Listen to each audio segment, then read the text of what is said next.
इंसान सिर्फ अपनी मौत के ऊपर गौर करे, इंसान दहल जाएगा।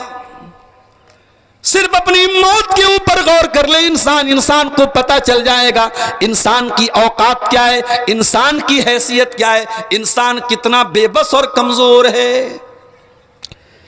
इसीलिए अल्लाह कुरान के 27वें पारे में फरमाता है, फलौला इदा बलगतिल हुल्कुम व अंतुम हीनइज़िन तंजुरून। मेरे बंदो, जब तुम्हारी जान निकलने का टाइम आता है, जब तुम्हारी रूह के निकलने का टाइम आता है और तुम अपनी आंखों से देखते हो कि कोई इंसान दुनिया से मर रहा है, कोई दुनिया से जा रहा है, बाप मर रहा है, बेटा अपनी आंखों से देख रहा है, माँ का इंतकाल हो रहा है, बेटा अपनी आंखों से देख रहा है, शौहर का इंतकाल हो रहा है, बीवी अपनी आंखों से देख रही है, व अंतुम हीनइज़िन तंजुरून।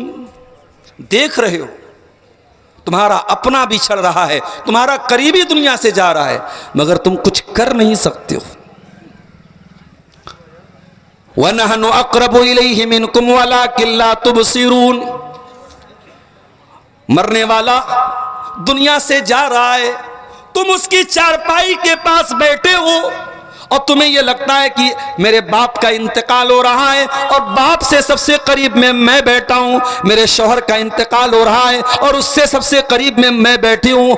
ऐ अल्लाह के बंदो, व नहनु अक़रबु इलैहि मिनकुम, तुमसे भी ज्यादा करीब उस मरने वाले के अल्लाह है। अल्लाह तो तुमसे भी ज्यादा करीब है, लेकिन अल्लाह तुमको नजर नहीं आ रहा है। वलाकिन ला तुबसिरून, तुम देख नहीं रहे हो, अल्लाह तो तुमसे भी ज्यादा करीब है। फलौला इन कुंतुम गैर मदीनीन तरजिऊनहा इन कुंतुम सादिकीन। ओ दुनिया वालों, तुम्हें अगर ऐसा लगता है तुम दुनिया में ऐसे ही पैदा हो गए हो। कल मैं इसी झारखंड का एक इलाका है मड्रो, वहां एक बहुत बड़ा पार्क है, उसको फॉसिल पार्क बोलते हैं। वहाँ कुछ हमारे साथी लोग थे, उन्होंने कहा मौलाना चलिए आपको फासिल पार्क की सैर करा देते हैं। दोपहर का टाइम था, मैंने कहा चलो भाई खाली है चलते हैं। गए उस पार्क में, तो वहाँ जो है हजारों साल पहले जो पेड़ थे, हजारों साल पहले वो पेड़ पत्थर बन गए। अल्लाह की कुदरत से पेड़ पत्थर बन गए। उसी को इंग्लिश में फॉसिल कहते हैं, हिंदी में उसको जीवाश्म बोलते हैं। तो उस पार्क में ऐसे पत्थरों को इकट्ठा कर किया गया है, उसको सजाया गया है। तो वहां एक म्यूजियम भी था। म्यूजियम में हम लोग गए तो वहां पे एक फिल्म हमको दिखाई गई, एक डॉक्यूमेंट्री हमको दिखाई गई। तो डॉक्यूमेंट्री में पूरी दुनिया का इतिहास बताया गया कि ये धरती कैसे बनी, ये कायनात कैसे बनी। अब साइंस वाले तो यही बताते हैं कि कायनात में सिर्फ धूल ही धूल थी, अचानक एक बहुत जोरदार धमाका हुआ, जमीन अलग हो गई, सूरज अलग हो गया, मंगल ग्रह अलग हो गया, सारे जितने गैलेक्सीज हैं सब अलग अलग हो गई। साइंस तो यही बोलती है ना, साइंस थोड़ी बोलती है कि अल्लाह ने बनाया है। तो साइंस ये कहते हैं सब कुछ अपने आप हो गया, अपने आप जमीन बन गई, अपने आप आसमान बन गया, अपने आप बारिश होने लगी, अपने आप जानवर पैदा हो गए, डायनासोर पैदा हो गए, फिर दुनिया में बंदर आया, फिर बंदर थोड़ा खड़ा होकर चलने लगा, फिर बंदर से इंसान बन गया, फिर इंसान थोड़ा और तरक्की याफ्ता हो गया। यही साइंस यही बताती। तो मैं वो डॉक्यूमेंट्री देख रहा था तो मुझे कुरान की आयत याद आ गई कि साइंस ये कहती है कि साहब आपके ऊपर कोई शक्ति नहीं, आपके ऊपर कोई ताकत नहीं। कुरान कहता है फलौला इन कुंतुम गैर मदीनीन, ऐ मेरे बंदो अगर तुम्हारे ऊपर कोई शक्ति नहीं है, तुम्हारे ऊपर कोई ताकत नहीं है, तुम्हें कोई बनाने वाला नहीं है, तुम्हें कोई पैदा करने वाला नहीं है, तो तुम मरने वाले को बचा के दिखा लो, तुम उसकी रूह को वापस करके दिखा लो। तरजिऊनहा इन कुंतुम सादिकीन, तुम मरने वाले की जान को वापस पैदा कर दो। नहीं कर सकते, नहीं कर सकते। आज तक दुनिया में मरने के बाद किसी इंसान को जिंदा नहीं किया जा सका है। जब तक अल्लाह ताला का हुक्म ना हो मरने के बाद कोई दोबारा जिंदा। साइंस ने बहुत तरक्की कर ली, साइंस आज तक नहीं समझ पाई कि इंसान मर कैसे जाता है, इंसान की रूह कैसे निकल जाती है। तो ये जो जिंदगी है मेरे भाइयों, ये जिंदगी ऐसी कि इसमें गम आएंगे, इस जिंदगी में समस्याएं आएंगी, टेंशन आएंगी। और दुनिया में कुछ ऐसे भी लोग होते हैं जिनको रोजी रोटी की टेंशन है, किसी को बच्चों की टेंशन है, किसी को बीवी की टेंशन है। एक हस्ती ऐसी थी 1400 साल पहले, उनको अलग ही एक टेंशन थी। 1400 साल पहले अरब की धरती पर अल्लाह ने एक रसूल भेजा। अब्दुल्ला के घर में अब्दुल मुत्तलिब के पोते बन के आए, आमीना के पेट से पैदा हुए, उनका नाम था मोहम्मद सल्लल्लाहु अलैहि वसल्लम। अल्लाह ने उनको अपना आखिरी नबी बनाया। और अल्लाह के उस आखिरी नबी को क्या टेंशन थी मेरे भाइयों। कुरान कहता है फलअल्लका बाखिउन नफ्सका अला आसारिहिम इल्लम युमिनु बिहाज़ल हदीस असफा। ऐ नबी, दुनिया को कारोबार की टेंशन, दुनिया को रोजी रोटी की टेंशन, दुनिया को बाल बच्चों की टेंशन, और ऐ नबी आपको इस बात की टेंशन कि लोग ईमान कैसे ले आए, लोग हिदायत पर कैसे आ जाएं, लोग इस्लाम कैसे कबूल कर लें, लोग जहन्नम की आग से कैसे बच जाएं। फलअल्लका बाक़िउन नफ्सका अला आसारिहिम। ऐ नबी आपको तो लोगों के ईमान लाने की इतनी टेंशन है कि कहीं आप अपने आप को हलाक न कर दें, कहीं आप अपनी जान खत्म न कर दें, कहीं आपकी मृत्यु न हो जाए, कहीं आपका इंतकाल न हो जाए। उस नबी को एक ही टेंशन थी, अल्लाह के बंदे कैसे अल्लाह के रास्ते पे आ जाएं और कैसे जहन्नम की आग से बच जाएं। बारिश के मौसम में आप देखते होंगे जब हम लाइट जलाते हैं तो लाइट के आसपास कुछ कीड़े उड़ने लगते हैं, कुछ पतंगे उड़ने लगते हैं। आप जितना भी उनको मना करेंगे वो कीड़े बार बार उस लाइट के आसपास उड़ते रहेंगे, उड़ते रहेंगे, मरते रहेंगे, उड़ते रहेंगे। अल्लाह के नबी फरमाते हो लोगों, मेरी मिसाल और तुम्हारी मिसाल उस इंसान की तरह है जो आग जलाता है, और जैसे ही आग जलाता है फजाअल फिराशु वहाज़िही दवाबु तक़उ फिन्नार। तो ये जो पतंगे होते हैं, ये जो कीड़े होते हैं, ये बार बार उस आग में जाने लगते हैं। वो इंसान उन्हें रोकने की कोशिश करता है, उन्हें हटाने की कोशिश करता है, वो मगर पतंगे बार बार उसी आग में जाते हैं। ओ लोगों, मैं अल्लाह का आखिरी नबी बन के आया हूं। अना आखिदुम नार, मैं तुम्हारी कमर पकड़ पकड़ के तुमको जहन्नम की आग से बचाने आया हूं। व अंतुम तक़तहिमून फीहा, लेकिन फिर भी तुम जहन्नम की आग में जलते चले जा रहे हो। तुम बार बार, मैं तो तुमको जहन्नम की आग से रोकने आया हूं, लेकिन फिर भी तुम जहन्नम की आग में जा रहे हो। अल्लाह के नबी हमें जहन्नम से बचाने के लिए आए थे मेरे साथी।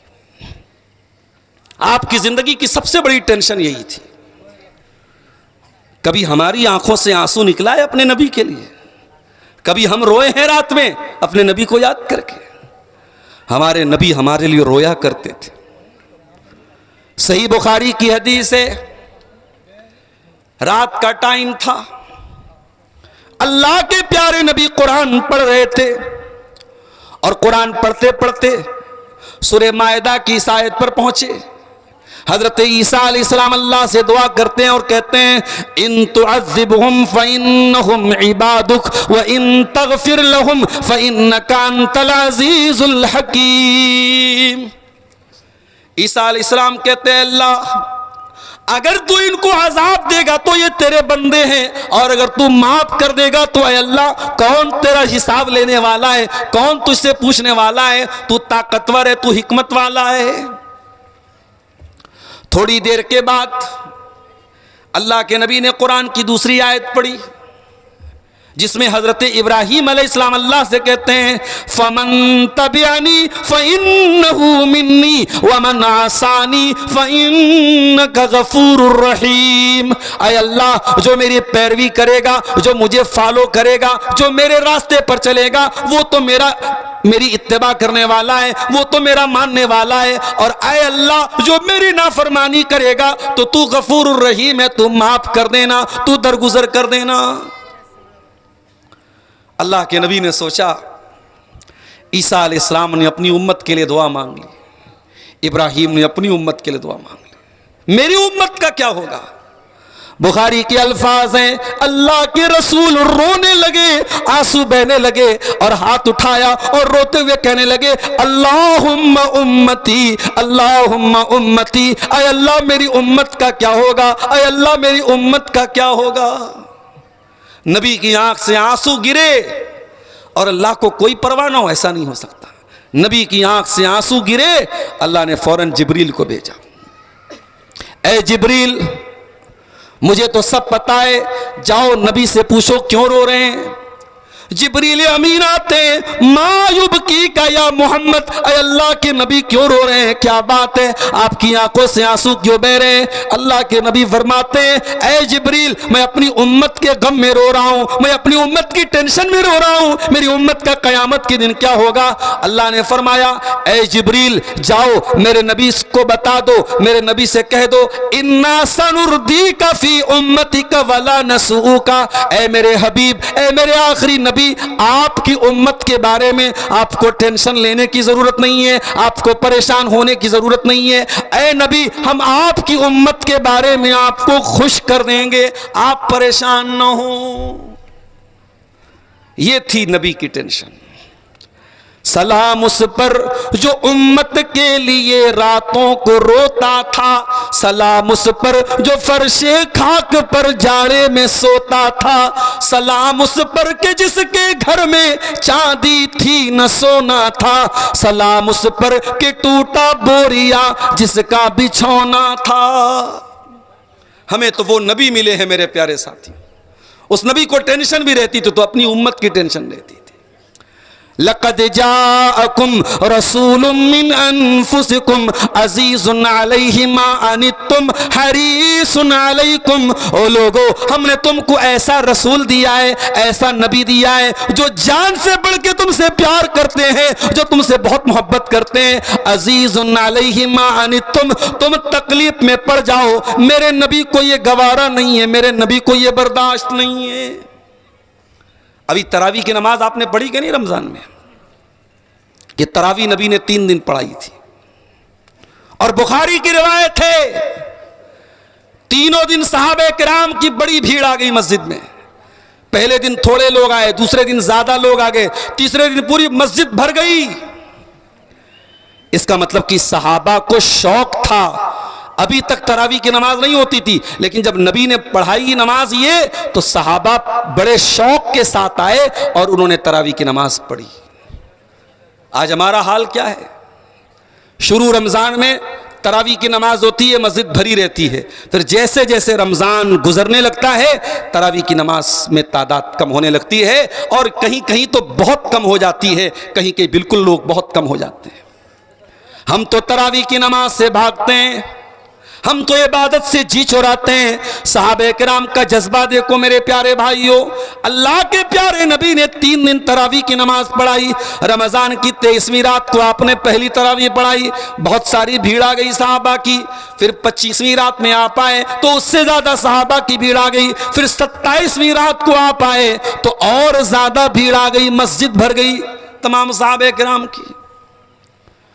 चौथी रात में, 29वीं रात में जब अल्लाह के नबी आए तो सहाबा इंतजार करने लगे कि अल्लाह के नबी आएंगे, और अल्लाह के नबी सल्लल्लाहु अलैहि वसल्लम नहीं आए। पूरी रात गुजर गई, फजर की नमाज का टाइम आया, अल्लाह के प्यारे नबी मस्जिद में आए। ओ मेरे सहाबा, मुझे मालूम था तुम रात भर मेरा वेट करते रहे, मेरी प्रतीक्षा करते रहे, मेरा इंतजार करते रहे, मुझे मालूम था, मैं जानबूझ करके नहीं आया। अय अल्लाह के नबी, हमें तो बहुत अच्छा लग रहा था, हमने तो 3 दिन तक आपके साथ ये नमाज पढ़ी थी, हम तो आज भी पढ़ना चाहते थे, आप क्यों नहीं आए रात में? हम तो रात भर आपका इंतजार करते रहे, आपने तरावी की नमाज हमको क्यों नहीं पढ़ाई? आपने फरमाया, ऐ मेरे सहाबा, तुम्हारा जज्बा मैंने देखा, तुम्हारा शौक मैंने देखा, मैं डर गया कि कहीं ये नमाज फर्ज ना हो जाए। अगर ये फर्ज हो जाएगी तो तुम इसको निभा नहीं पाओगे, मुश्किल हो जाएगी। इस डर से मैंने छोड़ दिया, मैंने 3 दिन पढ़ा के छोड़ दिया। मैं डर गया कि कहीं ये नमाज फर्ज ना हो जाए। अल्लाह अकबर। नबी को अपनी उम्मत का इतना ख्याल है कि कहीं ये नमाज फर्ज ना हो जाए और मेरी उम्मत के लिए परेशानी ना बन जाए। उसके बाद अल्लाह के रसूल ने तरावी की नमाज जमात के साथ नहीं पढ़ाई। हज़रत उमर का दौर आया तो हज़रत उमर ने लोगों से कहा कि अल्लाह के रसूल ने तरावी की नमाज इसलिए जमात से 3 दिन के बाद पढ़ाना बंद कर दिया था कि कहीं फ़र्ज ना हो जाए। अब फ़र्ज होने का डर ख़त्म हो गया है, लिहाजा दोबारा जमात से तरावी की नमाज होनी चाहिए। फिर हज़रत उमर ने फिर से तरावी को स्टार्ट कराया और वहाँ से लेके आज तक उम्मत तरावी की नमाज जमात के साथ पढ़ती है। तो अल्लाह के नबी को टेंशन होती थी अपनी उम्मत की। मेरे भाइयों, हमारी जिंदगी में भी बहुत सारी टेंशनें होती हैं। इन टेंशनों का इलाज क्या है? हमारी समस्याओं का समाधान क्या है? हमारी प्रॉब्लम का सॉल्यूशन क्या है? हम अपने मसले को कहां लेके जाए, कहां हल करें? तो आज की मेरी तकरीर का जो टॉपिक है वो यही है कि इस्लाम में गम का इलाज क्या है, इस्लाम में टेंशन का इलाज क्या है। हमारी ज़िंदगी में जो समस्याएं आती हैं, जो टेंशन आती है, उनका इलाज हमारे नबी ने, हमारे अल्लाह ने, हमारे कुरान ने क्या बताया। आइए हम कुरान और हदीस की रोशनी में तलाश करने की कोशिश करते हैं। मेरे प्यारे साथियों, अगर आप अपने गम को दूर करना चाहते हैं, अगर टेंशन को दूर करना चाहते हैं, तो कुरान कहता है पहला काम क्या करना है? तौहीद पर आना है। अगर आप एक अल्लाह के मानने वाले, अगर आप तौहीद पे चलने वाले, दुनिया की बड़ी से बड़ी मुसीबत आ जाए, बड़ा से बड़ा गम आ जाए, आपका कुछ भी बिगड़ने वाला नहीं है।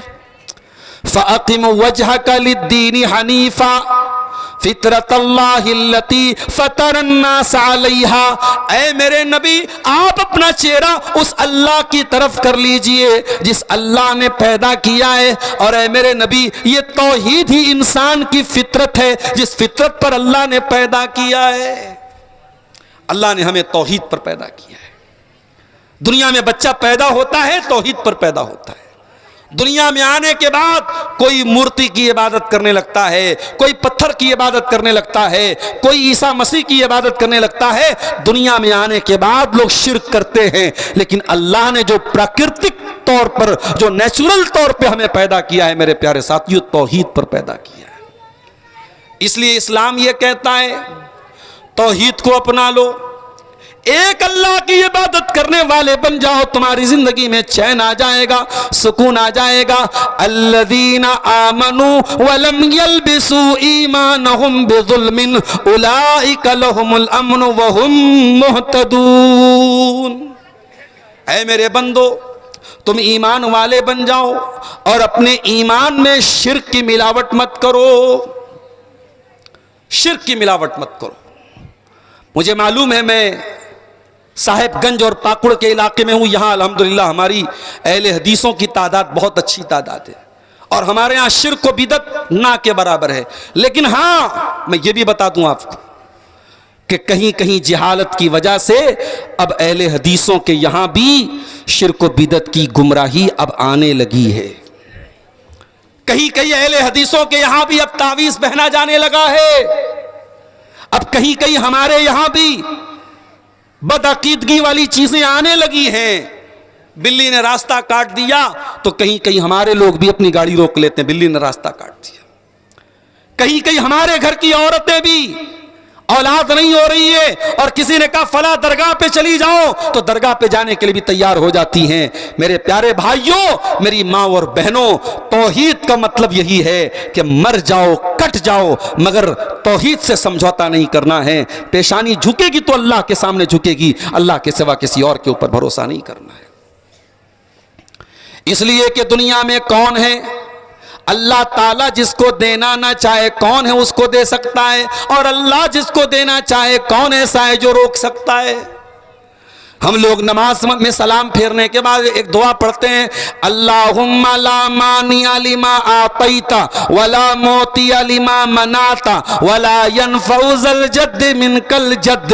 ऐ अल्लाह, तू जिसको दे दे उसको कोई रोकने वाला नहीं है, तू जिसको रोक दे उसको कोई देने वाला नहीं है। और ऐ अल्लाह, बड़े से बड़ा मकाम व मर्तबे वाला, बड़े से बड़ी पोस्ट वाला, बड़े से बड़े ओहदे वाला, ऐ अल्लाह तेरे मुकाबले में किसी की पोस्ट उसके काम नहीं आएगी। यह है तौहीद का मतलब। अगर टेंशन दूर करना है जिंदगी से तो तौहीद पर आ जाओ मेरे प्यारे साथियों।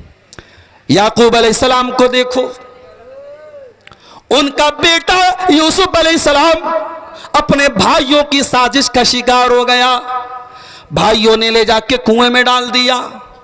याकूब अलैहिस्सलाम को पता था मेरा बेटा जरूर एक दिन वापस आएगा। मेरे बच्चे ने ख्वाब देखा था कि 11 सितारे मुझको सजदा कर रहे हैं, सूरज मेरे आगे सजदा कर रहा है, चांद मेरे आगे सजदा कर रहा है। याकूब अलैहिस्सलाम को पता था कि जरूर मेरे बेटे का ख्वाब पूरा होगा। यूसुफ अलैहिस्सलाम लापता हो गए। याकूब अलैहिस्सलाम अपने बच्चे को याद करके रोने लगते हैं और कहते हैं, या असफा ला यूसुफ, हाय मेरा यूसुफ, हाय मेरा यूसुफ।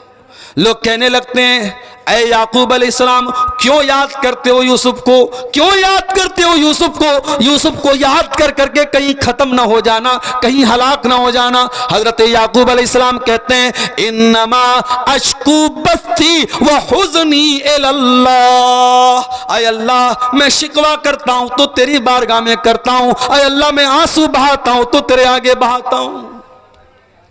इसलिए मेरे प्यारे साथियों, अगर टेंशन को दूर करना है तो तौहीद वाले बन जाओ, एक अल्लाह के ऊपर ईमान रखने वाले बन जाओ। जिस इंसान की जिंदगी में तौहीद होगी वो बड़ी से बड़ी टेंशन का सामना कर सकता है। और ये भी याद रखो, तौहीद का अपोजिट है शिर्क। और शिर्क एक ऐसा पाप, एक ऐसा गुनाह है जो अल्लाह कभी माफ नहीं करेगा। इन्नल्लाह ला यगफिरु अन युशरक बिही व यगफिरु मा दूना ज़ालिका लिमन यशा। मेरे बंदो, हम शिर्क को माफ नहीं करेंगे। शिर्क से छोटा कोई गुनाह करके आओगे माफ कर देंगे, शिर्क माफ होने वाला नहीं है। अल्लाह ताला शिर्क को माफ नहीं करेगा। और यह भी याद रखो, अगर कोई शिर्क की हालत में मर गया, हमारा अपना बाप ही क्यों ना हो, अपनी माँ ही क्यों ना हो, हम उसके लिए मग़फ़िरत की दुआ भी नहीं कर सकते। मा काना लिन्नबिय्यि वल्लज़ीना आमनू अन यस्तग़फ़िरू लिलमुशरिकीना वलौ कानू उली क़ुरबा।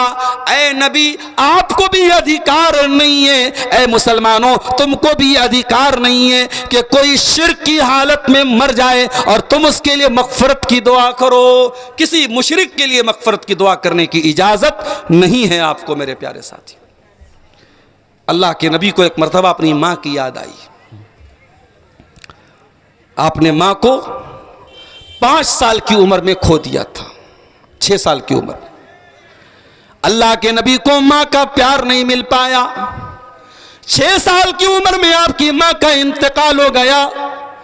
आपने दुनिया को माँ का मर्तबा बताया, दुनिया को माँ का मकाम बताया, मगर माँ की सेवा करने का, माँ की खिदमत करने का मौका अल्लाह के नबी को नहीं मिल पाया। जिन औरतों ने आपको दूध पिलाया था, हजरत हलीमा, हजरत सुवैबा, हजरत उम्मे ऐमन, जो आपकी रज़ाई माएँ थी, जो आपको दूध पिलाने वाली माएँ थी, जब कभी ये आती थी तो अल्लाह के रसूल उनको बहुत सम्मान देते थे, बहुत इज्जत देते थे। एक मर्तबा हजरत हलीमा आ जाती हैं, अल्लाह के नबी अपनी रज़ाई माँ को ये देख लेते हैं कि हलीमा आई हैं। अल्लाह के नबी अपनी चादर उतार के बिछा देते हैं, अम्मा हलीमा आ जाओ, मेरी चादर पे बैठ जाओ, ये आपके बेटे की चादर है। इतनी मोहब्बत करते थे अल्लाह के नबी।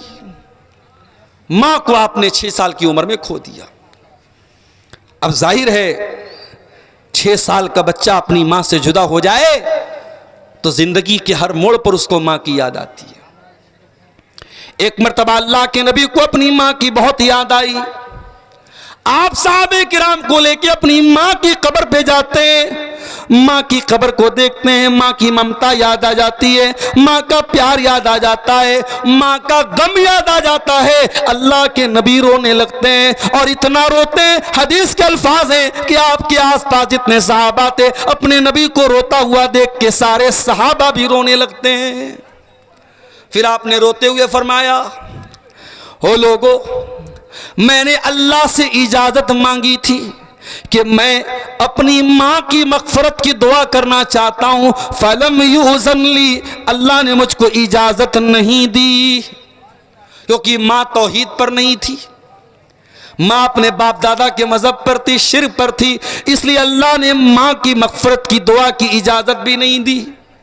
फिर मैंने अल्लाह से इजाज़त मांगी, अय अल्लाह तू मुझे माँ की कब्र के पास जाने दो। अल्लाह ने मुझे माँ की कब्र पे जाने की इजाज़त दी। इसलिए ऐ लोगों, तुम भी कब्रिस्तान जाया करो, वहां जाने से आखिरत की मौत की याद आती है। ये अल्लाह के रसूल की हदीस है। पता ये चला कि अल्लाह के नबी भी अपनी माँ की मग़फ़िरत की दुआ करने की इजाज़त आपको नहीं मिली। क्यों? क्योंकि अल्लाह ताला के यहाँ शिर्क एक ऐसा पाप है, एक ऐसा गुनाह है जो माफ नहीं किया जाएगा, और शिर्क करने वाला अगर दुनिया से चला गया उसी हालत में तो उसकी मग़फ़िरत की दुआ भी मेरे भाइयों आप नहीं कर सकते। सोचो मेरे प्यारे साथियों, कितनी बड़ी बदनसीबी की बात है, एक इंसान की माँ का इंतकाल हो जाए, एक इंसान के बाप का इंतकाल हो जाए, और वो जब दुआ के लिए हाथ उठाए तो अपने बाप के लिए दुआ न कर पाए, अपनी माँ के लिए दुआ न कर पाए। ये इतना बड़ा गुनाह है मेरे प्यारे साथियों। इसलिए हर हाल में अपने दामन को शिर्क से बचाना, कोई ऐसा काम मत करना जो शिर्क हो, अल्लाह की जात में किसी को शरीक मत करना, अल्लाह का अधिकार किसी और को मत देना मेरे प्यारे साथी।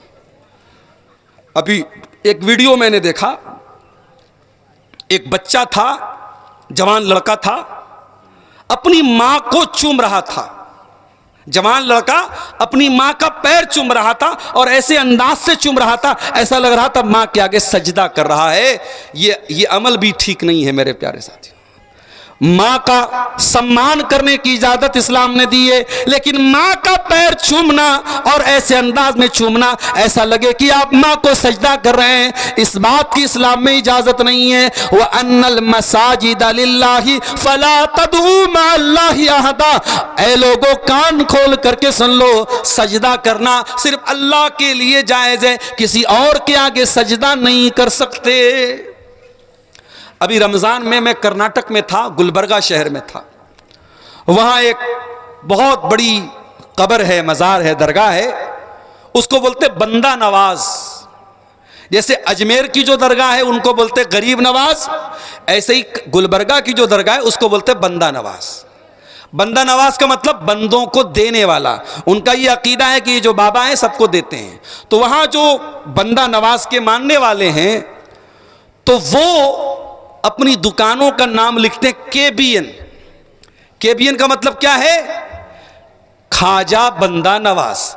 तो हमारे अहले हदीस भाई भी तो एक से एक मज़ेदार होते हैं। तो एक अहले हदीस भाई ने कहा कि ये केबीएन का मतलब मालूम है मौलाना? मैंने कहा क्या मतलब है इसका?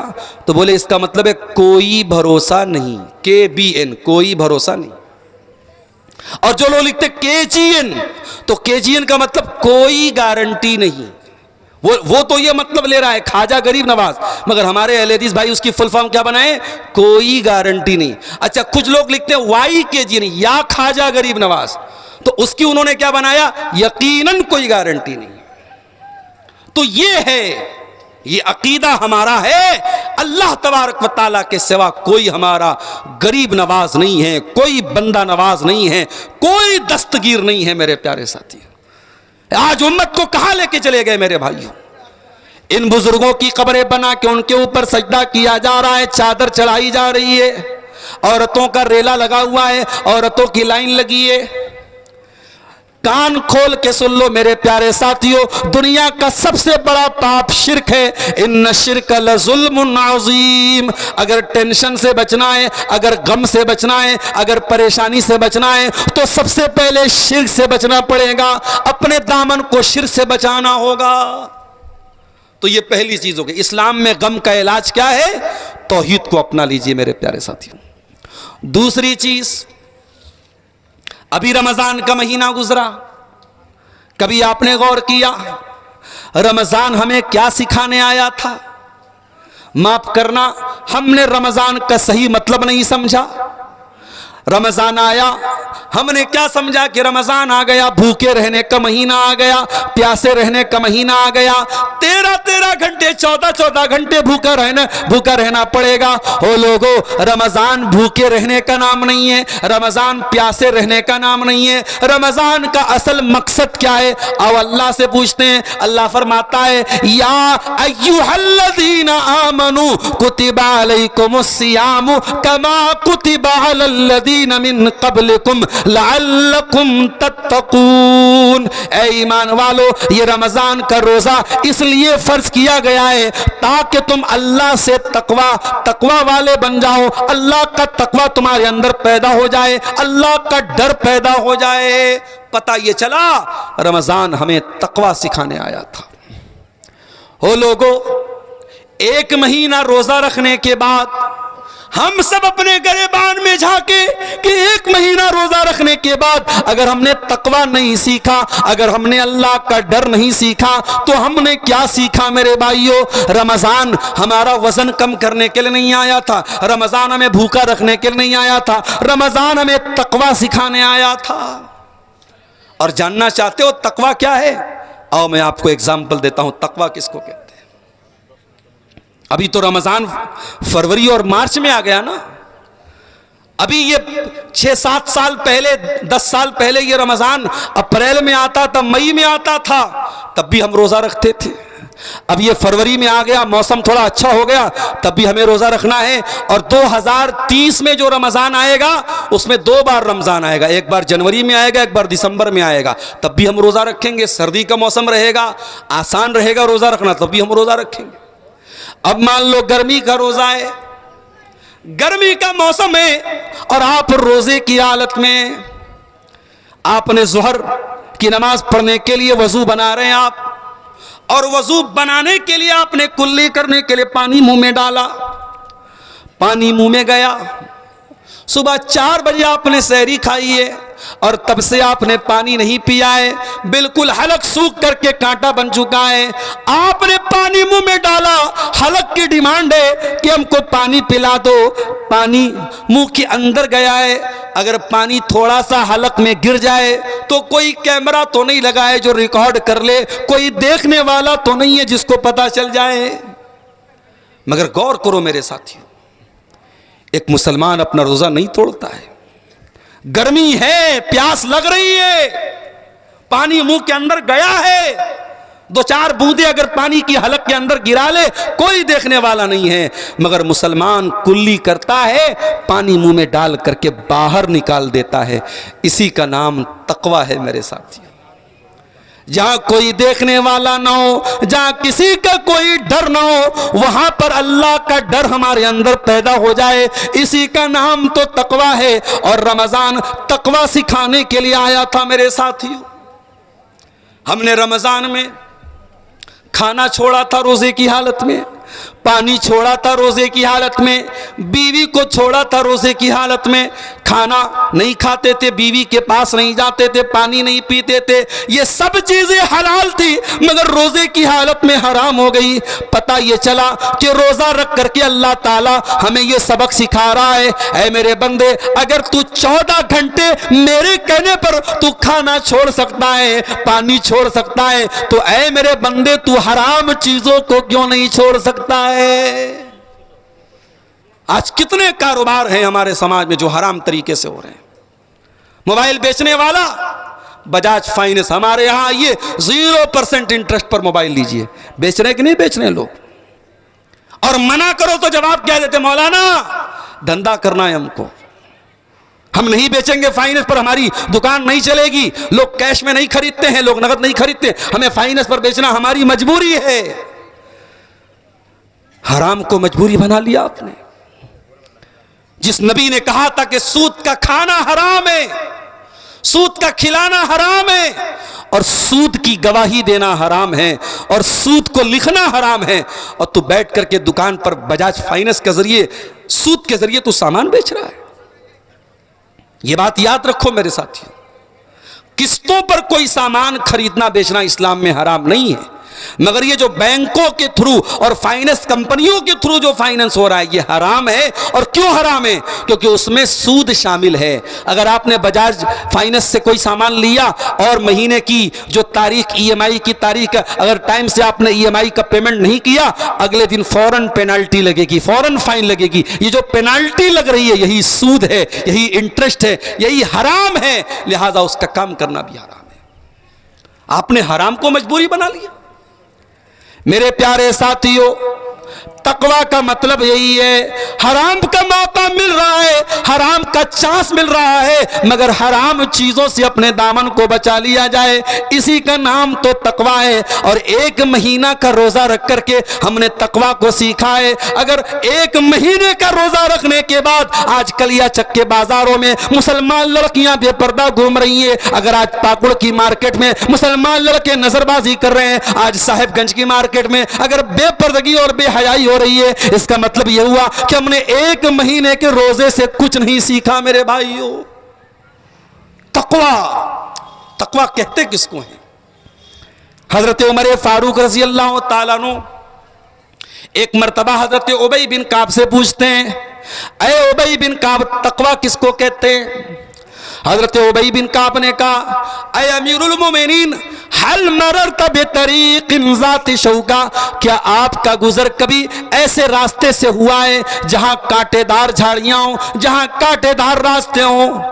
हजरत उमर ने कहा, हुआ तो है। कहा कि ऐसे रास्ते से अगर आपको गुजरना होगा, कैसे गुजरेंगे आप? हजरत उमर ने कहा, मैं कपड़े को समेट लूंगा, दामन को बचा लूंगा, और दामन को बचा बचा के रास्ता तय करूंगा। कहा अमीरुल मोमिनीन, इसी का नाम तो तकवा है कि रास्ते में, जिंदगी के रास्ते में गुनाहों के कांटे आएंगे, शैतान के कांटे आएंगे, नफ्स के कांटे आएंगे। इन तमाम कांटों से अपने दामन को बचाना, इसी का नाम तकवा है। ओ मेरे नौजवानों, मैं जानता हूं आज हम नौजवानों की बात तो कर रहे हैं, लेकिन ताली एक हाथ से नहीं बजती है। आज लड़कों को हम अकेले जिम्मेदार करार नहीं दे सकते हैं। अगर लड़का किसी से चैटिंग कर रहा है तो सामने कोई लड़की भी तो है, एक हाथ से तो ताली नहीं बज रही है। अगर आज लड़के गलत काम कर रहे हैं तो कहीं ना कहीं लड़कियां भी इन्वॉल्व हो रही हैं, अगर लड़कियां गलत काम कर रही हैं तो कहीं ना कहीं लड़के भी इन्वॉल्व हो रहे हैं। मैं जानता हूं बहुत मुश्किल हो गया है आज के दौर में एक नौजवान को अपने कैरेक्टर की हिफाजत करना। कॉलेज में लड़का पढ़ रहा है, लड़कियां साथ में पढ़ रही हैं, परफ्यूम लगा करके, आधे अधूरे कपड़े पहन करके जिस्म की नुमाइश कर रही हैं। ऐसे माहौल में एक लड़का उसी कॉलेज में पढ़ रहा है, अपनी नजर की हिफाजत करना, अपने कैरेक्टर की हिफाजत करना उस लड़के के लिए एक चैलेंज है, एक मुश्किल है। मगर इसी मुश्किल हालात में अपने दामन को गुनाह से बचाना, इसी का नाम तकवा है मेरे प्यारे साथियों। आप याद रखिए, इसी धरती पे हमें और आपको रहना है, इसी माहौल में रहना है, और इसी माहौल में रह करके हमें अपने दामन को गुनाह से बचाना है, और इसी का नाम तकवा है मेरे प्यारे साथियों। कभी आप कुरान में यूसुफ अलैहिस्सलाम का वाकया उठा के देखिए। यूसुफ अलैहिस्सलाम के ऊपर जो हालात आए थे मेरे प्यारे साथियों, वो हालात बड़े मुश्किल हालात थे। कुरान कहता है, वरावदतहुल्लती हुवा फी बैतिहा, यूसुफ अलैहिस्सलाम जिस औरत के घर में रहते थे उसी औरत ने उनके ऊपर डोरे डाले थे। उस जमाने में कोई कैमरा नहीं था, कोई पुलिस का डर नहीं था, कोई सीआईडी का डर नहीं था। यूसुफ अलैहिस्सलाम उसी औरत के घर में रहते थे।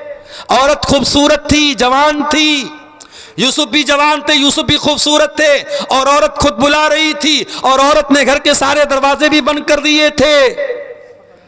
और फिर वो औरत कह रही है कि ऐ यूसुफ मेरे पास आ जाओ। गौर करो मेरे नौजवानों, मेरी माओ बहनों, बुराई करने का सारा मौका मिल रहा था यूसुफ अलैहिस्सलाम को, सारी सिचुएशन बड़ी खतरनाक थी, मगर यूसुफ अलैहिस्सलाम ने अपने दामन को बचा लिया।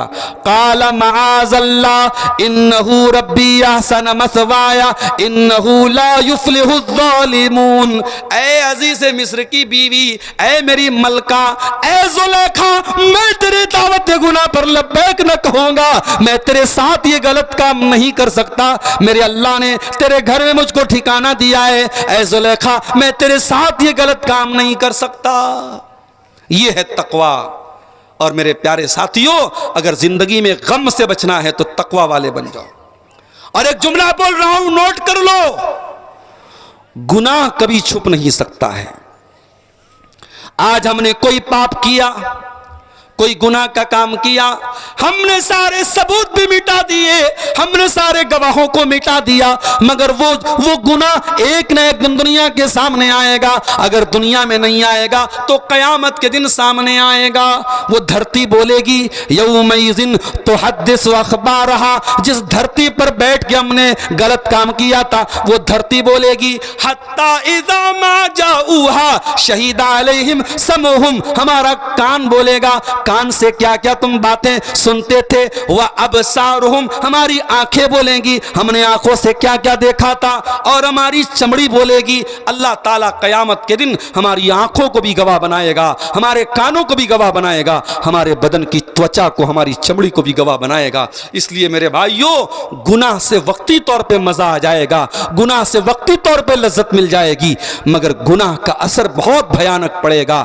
गुनाह आपके बीवी बच्चों को परेशानी में डालेगा, आपको परेशानी में डालेगा, आपके कारोबार को परेशानी में डालेगा। इसलिए तकवा वाले बन जाओ, गुनाह से बचने वाले बन जाओ। और जब गुनाह से बचने वाले बन जाओगे तो अल्लाह गारंटी लेता है, वलौ अन्ना अहलल कुरा आमनू वत्तकौ लफतहना अलैहिम बरकातिम मिनस समाई वल अर्दी। ऐ मेरे बंदो, अगर तुम तकवा वाले बन जाओ, तुम अल्लाह से डरने वाले बन जाओ, तो हम जमीन व आसमान की बरकत के दरवाजे खोल देंगे तुम्हारे ऊपर।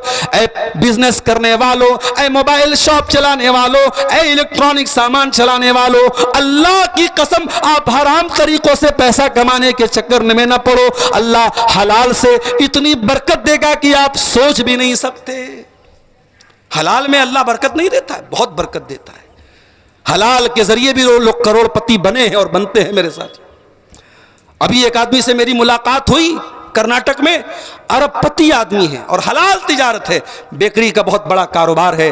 अपनी माँ के नाम से उन्होंने मदरसा कायम किया, बाप के नाम से उन्होंने मस्जिद बनाई, बहुत दीन का काम कर रहे हैं मेरे प्यारे साथियों। इसलिए ये बात याद रखिए, अल्लाह हलाल तरीके से भी आपको इतनी रोजी देगा कि आप सोच भी नहीं सकते।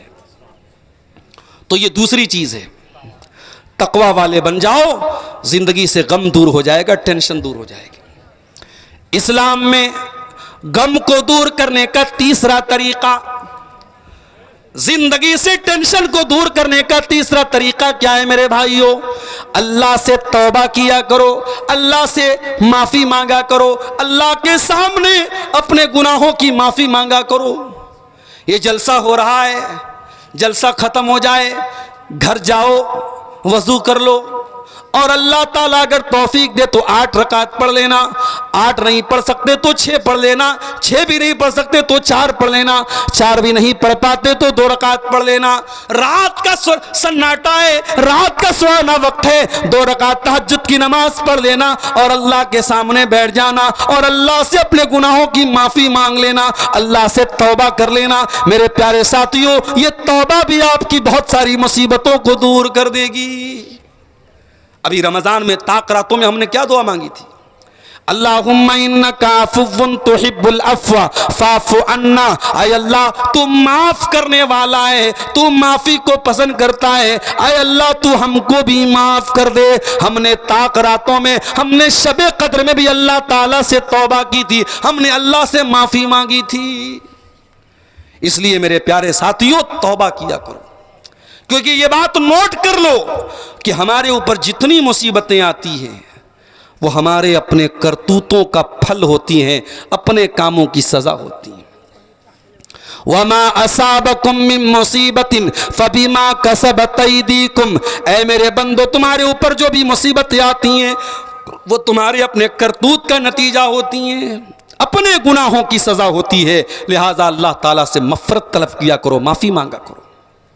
हज़रत नूह अलैहिस्सलाम अपनी कौम से कहते हैं फ़कुल तुस्तग़फ़िरू रब्बकुम इन्नहु कान गफ़्फ़ारा, ऐ मेरी कौम के लोगों अल्लाह ताला से इस्तिग़फ़ार किया करो, अल्लाह ताला से माफ़ी मांगा करो, अल्लाह बहुत बख्शने वाला है। युरसिलिस समा अलैकुम मिदरारा, जब तुम अल्लाह से माफ़ी मांगोगे, जब इस्तिग़फ़ार करोगे, अल्लाह आसमान से बारिश भी नाजिल फरमाएगा। व युमदिदकुम बि अमवाल, अल्लाह माल भी तुमको देगा। व यजअल लकुम जन्नातिन व यजअल लकुम अनहारा, अल्लाह माल भी देगा, अल्लाह औलाद भी देगा, अल्लाह बाग भी देगा, अल्लाह नहरें भी देगा। इमाम हसन बसरी के पास एक आदमी आया, उसने कहा इमाम साहब कारोबार में बड़ा घाटा हो रहा है, बड़ा नुकसान हो रहा है, कोई दुआ बता दीजिए, कोई तरीका बता दीजिए। इमाम हसन बसरी ने कहा जाओ इस्तिग़फ़ार करो। दूसरा आदमी आया, इमाम साहब शादी के कई साल हो गए, औलाद नहीं हो रही है, औलाद की नेमत से महरूम हूं, कहा जाओ इस्तिग़फ़ार करो। तीसरा आदमी आया, इमाम साहब बारिश नहीं हो रही है, सूखा पड़ा हुआ है, कहा जाओ इस्तिग़फ़ार करो। चौथा आया, इमाम साहब मेरे खेत में पैदावार नहीं हो रही है, मेरे पेड़ों में फल नहीं आ रहा है, कहा जाओ इस्तिग़फ़ार करो। लोगों ने कहा ऐ इमाम हसन बसरी क्या बात है, हर मसले का एक ही हल बता रहे हैं, हर मरज़ की एक ही दवा बता रहे हैं। कहा वो लोगों ये दवा मैं नहीं बता रहा हूँ, ये दवा कुरान बता रहा है, ये कुरान के 29वें पारे में अल्लाह बता रहा है फ़कुल तुस्तग़फ़िरू रब्बकुम इन्नहु कान गफ़्फ़ारा युरसिलिस समा अलैकुम मिदरारा। इस्तिग़फ़ार से बहुत सारी मुसीबतें मेरे प्यारे साथियों दूर हो जाएंगी। तो इस्लाम में गम का ये तीसरा इलाज है कि हम अल्लाह ताला से तौबा और इस्तिग़फ़ार करें। चौथी चीज, अल्लाह का जिक्र किया करो, अल्लाह को याद किया करो, उठते बैठते चलते फिरते अल्लाह का नाम लिया करो। सुभान अल्लाह, अल्हम्दुलिल्लाह, ला इलाहा इल्लल्लाह, अल्लाहु अकबर पढ़ते रहा करो। घर में जाओ बिस्मिल्लाह पढ़ के जाओ, घर से बाहर निकलो बिस्मिल्लाह तवक्कलतु अलल्लाह पढ़ के निकलो। खाना खाओ तो अल्लाह का नाम लेके खाना खाओ, खाना खाने के बाद अल्लाह का शुक्र अदा करो। अगर आपकी जिंदगी में अल्लाह का जिक्र है तो आप कभी परेशान नहीं हो सकते हैं मेरे साथियों। अल्लाह के प्यारे नबी फरमाते हैं कि अल्लाह ताला कहता है अना इंदा ज़न्नी अब्दी बी व अना माहू इज़ा ज़करनी, मैं अपने बंदे के साथ होता हूँ, मेरा बंदा जब भी मुझको याद करता है मैं अपने बंदे के साथ होता हूँ। अगर मेरा बंदा अकेले में मुझको याद करता है तो मैं भी अपने नफ्स में उसको याद करता हूँ। अगर मेरा बंदा किसी महफिल में मुझको याद करता है मैं उससे अच्छी महफिल में उसको याद करता हूँ। अगर मेरा बंदा एक बित्ता मेरे करीब आता है मैं एक हाथ उसके करीब आता हूँ। अगर मेरा बंदा एक हाथ मेरे करीब आता है मैं एक गज उसके करीब आता हूं। मेरा बंदा चल के मेरे पास आता है मैं दौड़ के उसके पास आता हूं। अल्लाह बहुत करीम है मेरे प्यारे साथी। ये एहसास अपने अंदर पैदा कर लो कि अल्लाह हमारे साथ है। हिंदुस्तान के मौजूदा हालात और हमारे कौम के जो हालात हैं, हमें ये बात याद रखनी चाहिए कि अगर हमारे दिल में ये एहसास है कि अल्लाह हमारे साथ है तो अल्लाह जरूर हमारी मदद करेगा। मेरे प्यारे साथी, याद करो अल्लाह के नबी जब गारे सौर में थे, अल्लाह के प्यारे नबी जब गारे सौर में थे अपने अबू बकर सिद्दीक के साथ, अपने दोस्त के साथ, कुरान कहता है इल्ला तंसुरुहु फक़द नसरहुल्लाहु इज़ अख़रजहुल्लज़ीना कफ़रू सानी अस्नैनि इज़ हुमा फ़िल ग़ार इज़ यक़ूलु लिसाहिबिही ला तहज़न इन्नल्लाहा माना। याद करो जब मेरा नबी गार में था और मेरे नबी के साथ उनके दोस्त भी थे, और जब उनके दोस्त ने कहा कि ऐ अल्लाह के नबी, ऐ अल्लाह के नबी हमारा क्या होगा, यहाँ तो दुश्मन बिल्कुल करीब आ चुका है, तो अल्लाह के नबी अपने दोस्त से कह रहे थे ला तहज़न इन्नल्लाह माना, अल्लाह हमारे साथ है, अल्लाह हमारे साथ है। अगर आप अल्लाह वाले हैं अल्लाह आपके साथ रहेगा। मेरे प्यारे साथियों, ये अकीदा बना लो, ये सोच बना लो, ये मेंटालिटी बना लो कि अल्लाह हमारे साथ है। ये सोच अगर बन गई तो इंशाअल्लाह कभी मायूस नहीं होगे मेरे प्यारे साथियों। और ये भी याद रखो, अल्लाह के लिए कोई चीज इम्पॉसिबल नहीं है। अभी एक सवाल आया मेरे पास कि हमारे यहां चांद अलग निकलता है, सऊदी अरब में चांद अलग निकलता है। सऊदी अरब में एक दिन पहले ईद होती है, हमारे यहां एक दिन बाद ईद होती है। तो जब हम ताक रातों में जागते हैं तो सऊदी अरब में लोग नहीं जागते हैं, जब वहां जागते हैं तो हम नहीं जागते हैं। तो एक साथ अलग अलग जगह पे ताक रात कैसे हो सकती है? अगर लैलतुल कद्र है तो एक ही टाइम होगी, सऊदी अरब में अलग लैलतुल कद्र और इंडिया में अलग लैलतुल कद्र कैसे होगी? तो मैंने समझाने के लिए एक मिसाल दी। मैंने कहा अच्छा ये बताओ कि अल्लाह के रसूल फरमाते कि जब सूरज डूबता है तो अल्लाह के अर्श के आगे सजदा करता है। यह अल्लाह के नबी की सही हदीस है कि सूरज जब डूबता है तो अल्लाह के अर्श के आगे सजदा करता है। अब जब इंडिया में सूरज डूबा, जब हमारे यहां मगरिब का टाइम हुआ, तो दुनिया में कहीं और फजर का टाइम भी हो गया, वहां सूरज निकल रहा है। कहीं रात भी है, कहीं सुबह भी है। दुनिया में ऐसी टाइमिंग है कि हमारे यहां जब सूरज डूब रहा है तो कहीं निकल रहा है। तो अब इस हदीस का क्या मतलब लेंगे आप? अल्लाह के नबी तो फरमा रहे सूरज जब डूबता है अल्लाह के आगे सजदा करता है। इसका मतलब यह हुआ कि अल्लाह ताला कोई काम कैसे करता है इस पर हमें सवाल उठाने की कोई जरूरत नहीं है। अल्लाह हर चीज पर कादिर है मेरे प्यारे साथियों। अल्लाह कब कैसे क्या मदद कर देगा अपने बंदे की, बंदा सोच भी नहीं सकता है मेरे साथियों। इसलिए मेरे प्यारे साथियों अपनी तौहीद को मजबूत कीजिए। मूसा अलैहिस्सलाम का वाकया सुना के बाद खत्म कर रहा हूं। मूसा अलैहिस्सलाम जा रहे थे अपनी कौम को लेकर के और पीछे फिरौन आ रहा था लश्कर लेकर के, और सामने दरिया था, समुंदर था, पानी था। कुरान कहता है फलम्मा तरा अल जमानी काला असहाब मूसा इन्ना लमुदरकून। जब फिरौन और मूसा अलैहिस्सलाम का आमना सामना हो गया, जब दोनों लश्करों का आमना सामना हो गया, तो मूसा अलैहिस्सलाम के साथियों ने कहा ऐ मूसा सामने पानी है, पीछे फिरौन का लश्कर है, भागने का कोई रास्ता नहीं है, अब तो हम पकड़ लिए जाएंगे, अब तो हम गिरफ्तार हो जाएंगे। काला कल्ला इन्न मई रब्बी सयहदीन। मूसा अलैहिस्सलाम ने कहा ऐसा कभी नहीं हो सकता, मेरा अल्लाह मेरे साथ है, मेरा रब मेरे साथ है, वो जरूर कोई ना कोई रास्ता निकालेगा।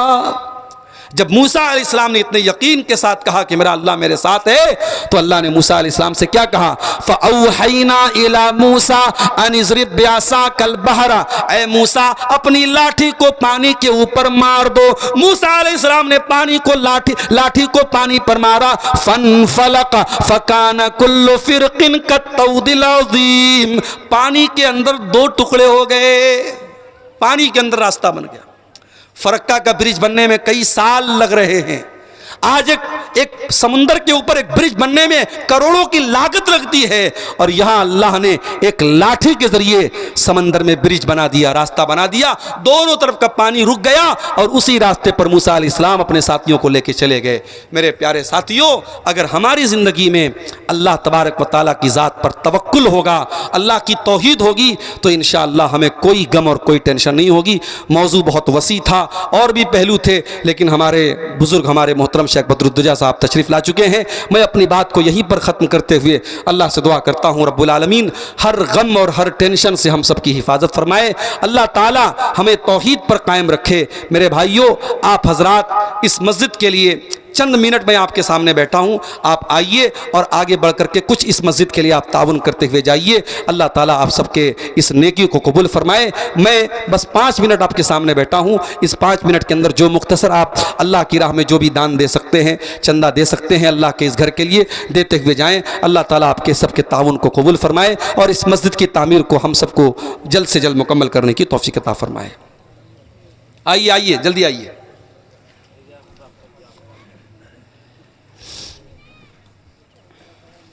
चलो भाई, कोई बिस्मिल्लाह तो करो, आइए। जज़ाकल्लाह खैर। वालेकुम सलाम।